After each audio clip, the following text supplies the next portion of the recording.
안녕하십니까. 위트니스 오 교수입니다. 오늘은 대체신학과 세대주의 종말론에 대해서 생각을 해보도록 하겠습니다. 구약의 연서들과 신약의 그 요한계시록을 해석함에 있어서 서로 상반된 입장들이 있습니다. 바로 대체신학을 따르는 분들과 세대주의를 따르는 분들 사이에 일어나는 해석학적 갈등인데요. 대체 신학적 관점으로 성경을 읽으면 어떻게 될까요? 특별히 구약의 연설을 읽으면 어떻게 되겠습니까? 대체 신학이란 것은 구약의 이스라엘이 하나님의 구속사에 있어서 실패했기 때문에 신약의 교회가 구약의 이스라엘을 완전히 대체하게 되었다고 하는 이론인데요. 이런 관점에서 읽으면 신약의 교회 공동체야말로 구약적 이스라엘을 완전히 대체한 종말론적 존재가 되기 때문에 구약 성경은 신약 성경에 비해서 상대적으로 무시가 되어지고 구약적 이스라엘과 또 현존하는 그 이스라엘이라는 국가는 굉장히 그 존재가 미미해지게 되죠. 반면에 세대주의 종말론적 관점에서 읽으면 이스라엘과 예루살렘은 여전히 세계의 중심에 있게 됩니다. 그리고 이스라엘의 회복 운동은 세계 선교에 있어서 다른 어떤 지역보다도 최우선적인 과제가 되죠. 왜냐하면 세대주의 종말론에 따르면 예수님이 재림하시면 어떤 일이 생기죠? 유대인 중심의 통치 시대가 열립니다. 그리고 지상의 예루살렘은 세계의 수도가 되기 때문이죠. 자, 교회가 구약의 역사 이스라엘을 완전히 대체했다. 이스라엘이 하나님의 말씀에 불순종했기 때문에 바로 그 구속사의 역사는 교회로 옮겨지게 되었고 역사적 이스라엘 존재는 폐기되었다라고 보는 이 대체 신학에 대한 논쟁은 사실 1948년도에 이스라엘이 하나의 국가로서 지상에 다시 세워지면서 본격화가 되어졌습니다. 우리가 알다시피 이스라엘 민족은 하나님의 선택된 민족이었습니다. 그러나 오랜 세월을 걸쳐서 혹독한 고난의 길을 걸어온 민족이죠. 이스라엘이 고난을 받은 외견상의 이유는 바로 지정학적 위치 때문입니다. 팔레스틴은 위로는 고대의 아수르 그리고 바벨론 제국이라는 강대국이 자리 잡고 있었고 남쪽에는 어떤 국가가 있었죠? 바로 애굽입니다. 애굽이라는 제국이 자리 잡고 있었습니다. 따라서 이 팔레스틴은 양쪽 강대국들이 그 세력을 확장해 나가는 교통의 요충지에 자리 잡고 있었기 때문에 강대국들의 세력 다툼이라는 그러한 정치적 군사적 구도 속에서 숱한 침략과 박해를 받아야만 했습니다. 그러나 거룩한 전쟁신학적인 이런 관점에서 보면 이스라엘은 숱한 불순종과 우상숭배의 죄를 범하면서 우상숭배와 전쟁하시는 하나님의 그 거룩한 전쟁의 대상으로 전락하게 되죠. 그래서 그 심판적 차원에서 국가적 멸망이라는 비극을 면치 못했습니다. 따라서 주전 722년에 북이스라엘은 아수르에서 멸망을 당하죠. 그리고 주전 587년에 남유다 왕국은 바벨론 제국에서 예루살렘이 심판을 받고 70년 동안 바벨론으로 끌려가서 포로로서 고난의 역사를 보내게 됩니다. 자, 메시아 예수님이 팔레스틴 땅에 오신 이후에 유대인들은 메시아를 십자가에 못 박아 죽였죠. 그리고 그 결과 로마 제국에 대한 유대인의 독립투쟁이라는 정치적 상황 속에서 주 70년 로마 티투스 장군에 의해서 또다시 예루살렘은 파괴가 되어지게 됩니다. 그리고 그 이후 2000년이 넘는 세월 동안 이스라엘이라는 국가는 지도상에서 완전히 사라지게 됩니다.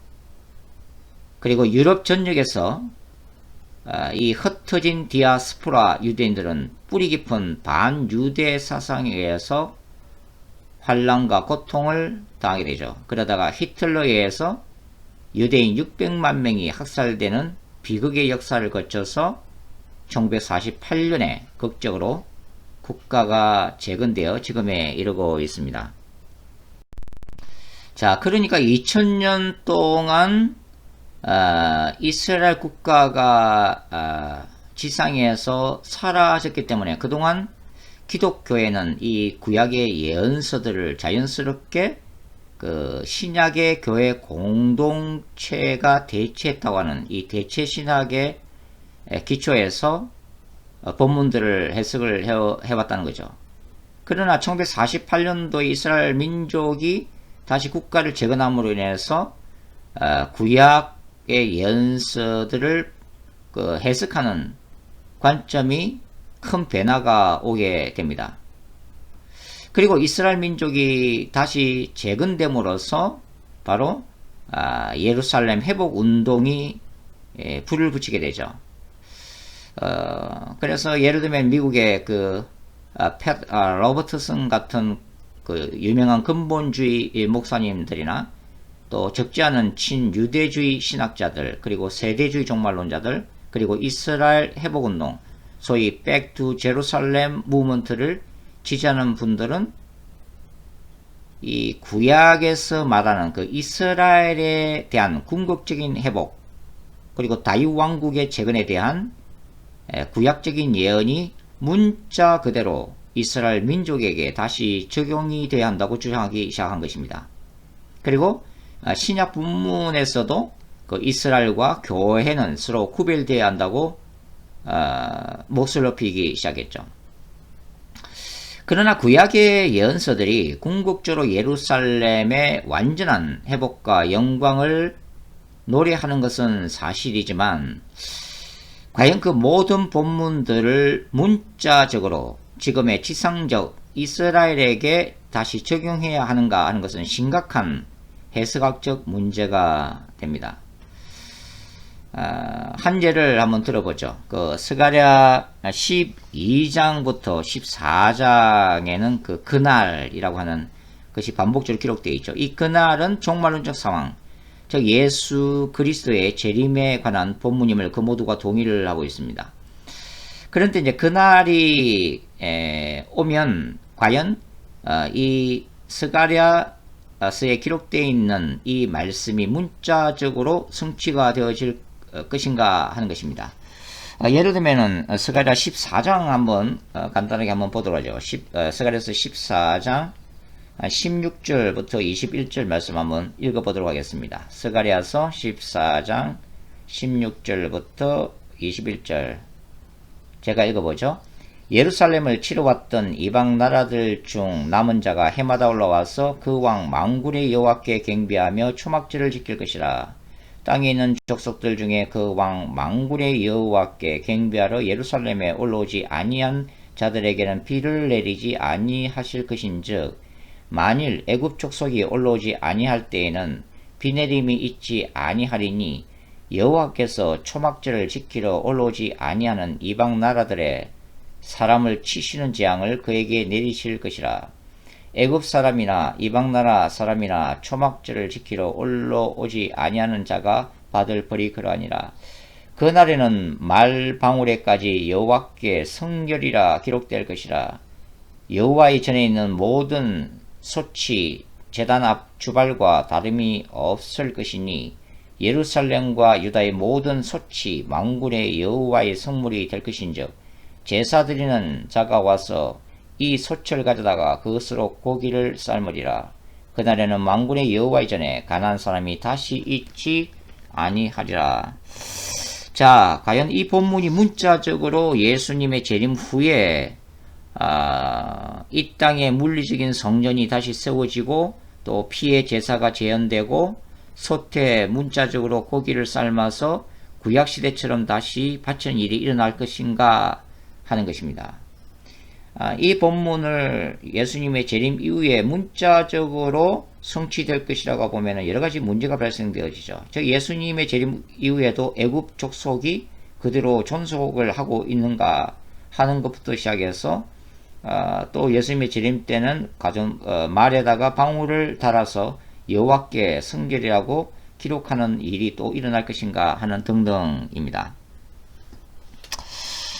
세대주의 종말론자들은 예수님의 재림 이후에 예루살렘의 문자적인 성전이 다시 세워지고 피의 제사가 재현될 것으로 기대를 하고 있다는 의미죠. 그렇다면 히브리스가 말하는 영원한 대제사장이신 예수께서 십자가에서 자신을 희생제물로 한 번 제사를 드림으로써 영원히 피의 제사를 폐하셨다는 메시지를 우리가 어떻게 이해해야 하는가 하는 것이죠.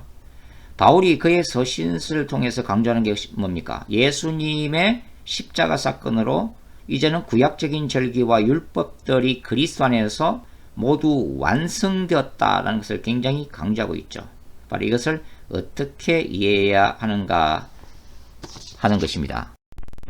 그래서 요약해서 말씀드리자면 구약의 예언서들이 말하는 이 이스라엘의 완전한 회복, 그 예루살렘의 궁극적인 평강과 그 영광의 역사는 신약적인 교회 공동체를 중심으로 하는 하나님의 나라 모형을 거쳐 바로 새 예루살렘을 통해서 완성된다고 하는 거죠.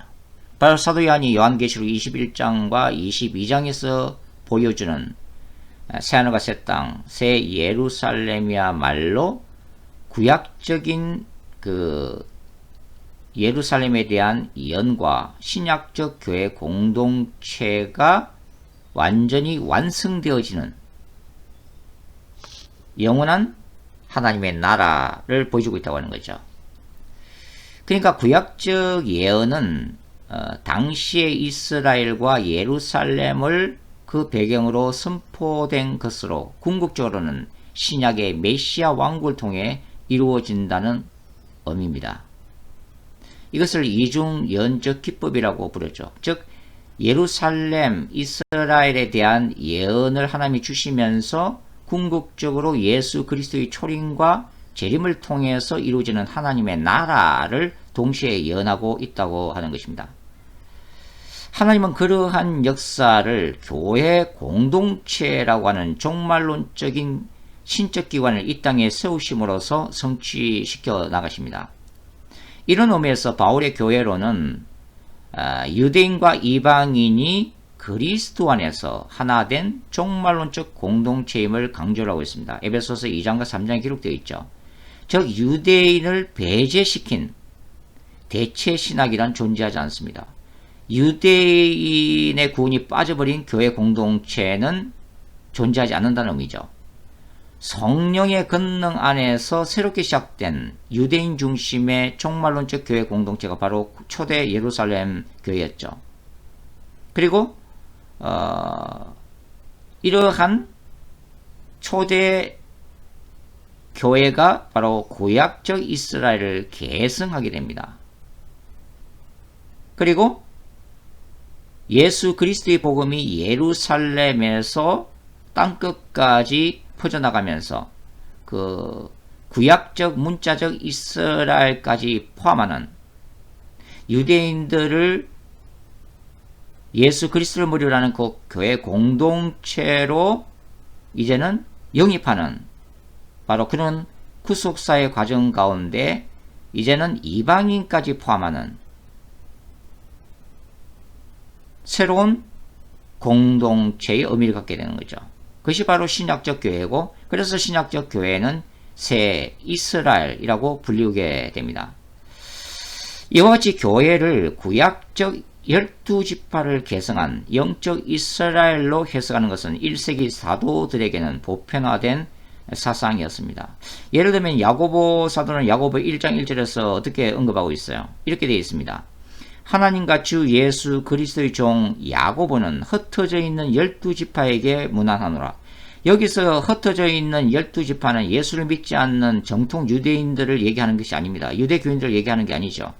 여기서 흩어져 있는 12지파는 예수 그리스도를 받아들인 유대교회에서 초대 기독교로 개종한 바로 1세기의 크리스찬들, 신자들이라고 하는 것입니다. 그리고 바울은 갈라디아 6장 16절에서 갈라디아 지방의 신자들을 뭐라고 부르고 있어요? 하나님의 이스라엘이라고 부르고 있습니다. 다시 한번 말씀드리지만 새 이스라엘은 유대인과 이방인을 포함하는 종말론적 교회 공동체인 것입니다. 따라서 교회의 중요한 종말론적 선교적 과제 중에 하나는 바로 유대인들을 그리스도 안에서 구원하는 것이 된다고 하는 거죠. 따라서 바울이 소망했던 대로 그 예수님의 재림 직전 종말의 때에는 어떤 일이 생겨요? 바로 이스라엘의 남은 자들이 그리스도 안에서 구원을 받게 될 것이라고 하는 것입니다. 로마서 11장 25절과 26절을 한번 읽어보도록 하죠. 로마서 11장 25절과 26절입니다. 형제들아 너희가 스스로 지혜 있다 하면서 이 신비를 너희가 모르기를 내가 원하지 아니하노니 이 신비는 이방인의 충만한 수가 들어오기까지 이스라엘에 들어는 우둔하게 된 것이라. 그리하여 온 이스라엘이 구원을 받으리라. 기록된 바 구원자가 시온에서 오사 야곱에게서 경건하지 않은 것을 돌이키시겠고. 그러니까 이방인의 충만한 수가 예수 그리스도 안에서 구원을 받게 되면 궁극적으로 이제 유대인들, 이스라엘의 남은 자들도 예수 그리스도의 공동체 안에 들어와서 원래 교회 공동체가 그리스도를 머리로 유대인과 이방인이 하나 되는 그 궁극적인 목적이 성취되게 될 것이라고 하는 것입니다. 이런 의미에서 오늘날의 교회들은 이스라엘 회복에 대한 관심을 가져야만 한다고 하는 것입니다. 세대주의 종말론자들의 주장대로 예루살렘 회복 운동만이 다른 지역 중국이나 아프리카나 남미보다도 더 우선적으로 선교를 수행해야 될 최우선 과제는 아니지만 이스라엘과 예루살렘이 가지고 있는 그 역사적, 신학적, 종말론적 중요성은 아무리 강조해도 지나치지 않다는 것입니다. 예수 그리스도의 재림 직전에 바울의 예언대로 이스라엘의 남은 자들이 구원을 받게 될 것입니다. 그리고 예루살렘은 요한계시록 11장의 예언을 이루기 위해서 존재하고 있습니다. 저는 계시록 11장 예루살렘은 바로 두 정인과 적그리스도의 무대가 될 것이고 바로 제3의 성전이 세워질 것이라고 보고 있는 거죠. 그러니까 최근 미 트럼프가 예루살렘을 이스라엘 수도로 인정하고 또 그 사위 쿠슈너가 주도적으로 이 중동 협상안을 전개하고 있는 그런 것들도 이러한 과정 중에 있는 하나님의 섭리라고 하는 것입니다. 그리고 미래의 제3의 성전이 예루살렘에 재건될 것이고 또 이스라엘과 이란을 중심으로 하는 제3차 세계 대전 발발의 가능성은 여전히 존재하고 이런 모든 상황들을 포함하는 그 예루살렘을 둘러싼 그 미래적 정치 종교적인 동향이야말로 마지막 때를 움직이시는 하나님의 시간표를 읽을 수 있는 중요한 도구가 되는 것입니다. 지금도 인간과 역사를 움직이시는 하나님은 인간의 죄악과 그 배후에 존재하는 악의 권세들을 대적하시는 거룩한 전사, Holy Warrior이시죠. 그리고 하나님의 백성을 궁극적으로 구원하시는 신적 왕, The Divine King으로 자신을 계시하고 계십니다.